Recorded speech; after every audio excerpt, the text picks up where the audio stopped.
make some rolls. It's been 5 minutes, isn't it? It has to be, right? Oh yeah, it's gotta be. Yep, 5 minutes. I'm just about done. I think I'm gonna check it right now. Let's see. Do the pop test. I hope it works. Oh yeah, look at that. Look how it puffs right back up.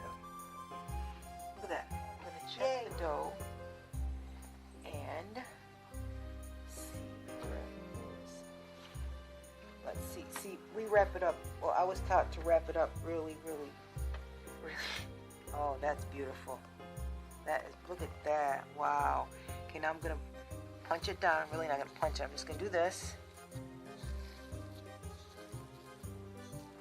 Now you cover it with a mapine, which we call mapine. It's a tea towel, but you cover it with a tea towel for about, I don't know, about a half hour, 45 minutes, and then they should be ready to put in the oven. I baked them at 400 degrees for 20 minutes, and they're done.